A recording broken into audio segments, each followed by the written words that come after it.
For the past 5 years, since his older brother introduced him to St. Charles football, this is how Nick Forsyth helps prepare for game week. His actual title? We'll let him explain. Technically, on paper, I'm a manager, but I kind of work as both a manager and an athletic trainer.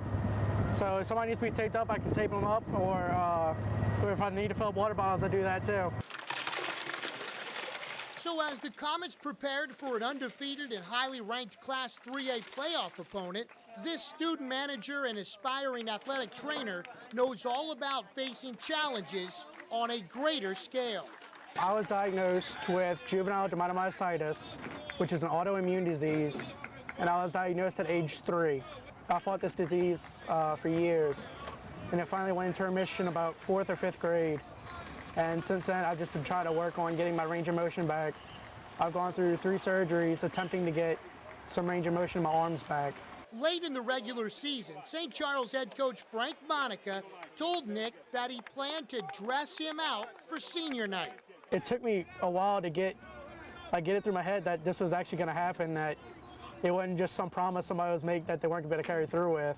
But this was no broken promise. Like every other senior on the Comets team, Nick was recognized before the final regular season game to meet his parents at midfield. I got there, I could see my mom was already tearing up a little bit. My dad had a big grin on his face. I was just trying to hold it together because, I mean, I'm on the 50-yard line in front of all these people. I didn't want to break down on the 50-yard line. It was the first in a series of emotional events that night for Nick. And as the opening kickoff grew closer, so did the butterflies. I started getting real nervous. And my friend Jeffrey Hall just kind of laughed and just told me that there was really nothing to be worried about because now it's just like every other night. But the only difference was this time I was going to have pads on. So there was Nick, pads on, helmet on. And as the Comets came exploding through the Spirit poster, they did so with Nick leading the way, carrying the traditional Comet hammer.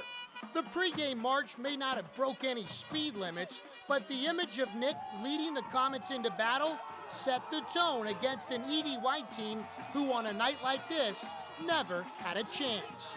With the Comets already up 58-0, Nick got a little more than he even imagined when offensive coordinator Ty Monica gave him the news he wasn't quite expecting. He said, "Nick, we're going to put you in for a play." And I looked at him, and the first words out of my mouth were, "What did I do to you?" What he did was put Nick in for one play, an otherwise uneventful short running play that no one at Thomas Dupuis Stadium that night will ever forget. It was great to see how the crowd reacted to him, and to see a guy like that get his chance to go on the field and feel what we feel every Friday, something we might take for granted sometimes. It was a beautiful thing to see. And we want to do something special for him because he deserved that. He'll be here tomorrow morning washing clothes and whatnot, and so just to dress him out and just to play him was very, very special to us, and he certainly deserves that recognition. Even when the game was over, the emotional night for Nick was not. The older brother Blake, who introduced Nick to Coach Monica 5 years earlier, now an assistant at E.D. White and had a front row view for the whole thing. So with back-to-back playoff wins, St. Charles will be working hard for the Thanksgiving holiday, preparing for the quarterfinals. And Nick, well, he's back to his old job, with a lifelong memory already tucked away. In La Place, I'm Eric Ritchie for CST Tonight.